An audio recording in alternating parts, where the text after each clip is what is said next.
A legal expert, God's Power Egbule, now joins me on the news to discuss this development further. Thank you very much for joining me, Mr. Egbule. Now, quite a number of weighty allegations were leveled against Shaibu, including misconduct, perjury, and disclosure of government secrets. However, the presiding judge of the Federal High Court, that's Justice James Omotosho, has ruled that the move by the Edo State House of Assembly smacked of political vendetta.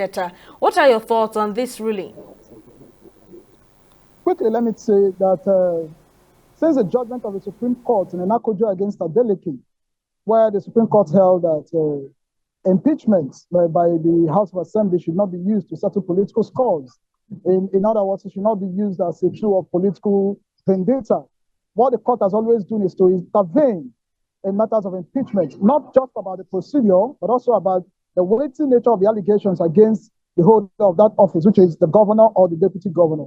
So in this instance, the court has once again intervened in the political quagmire to tell the House of Assembly that although you have the right to impeach, but that impeachment must comply with the procedure of the Constitution of the Federal Republic of Nigeria, and indeed that the allegations against the occupier of that office, in this case, the deputy governor, must be weighty enough to come within the circumference of what amounts to gross misconduct.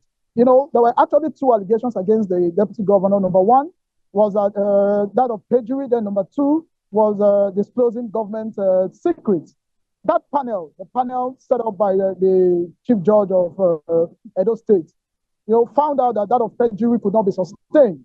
But at the end of the day, they saw that there was need to confirm the allegation of disclosing government information, and for which the deputy governor was impeached. But now the court is saying, well, that's not weighty enough to come within the circumference of what is gross misconduct, for which you would impeach the deputy governor of the state, telling you that what is gross misconduct is not inelastic, it's not to be dictated, by the whims and the caprices of members of the House of Assembly. So this is a court always coming in to intervene in political issues, letting the House of Assembly know that irrespective of the fact that you have the right to impeach, but you must comply not just with the procedure, but you must comply with respect to what you mean by gross misconduct.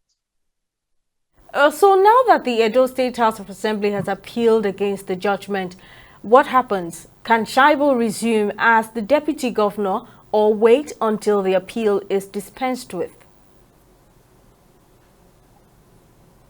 Well, when you have cases like this and a litigant appeals to the Court of Appeal, there is always the motion for stay pending appeal, especially because it's a declaratory judgment of the court. The court declared that the procedure and the weighty allegations used against the deputy governor was not sufficient enough to warrant impeachment.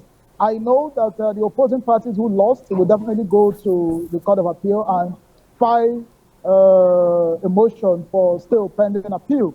That itself will truncate the deputy governor resuming office. Meaning the deputy governor will have to wait until the matter is determined by the Court of Appeal. Well, Mr. God's Power Egbule, thank you very much for sharing your thoughts on this development. My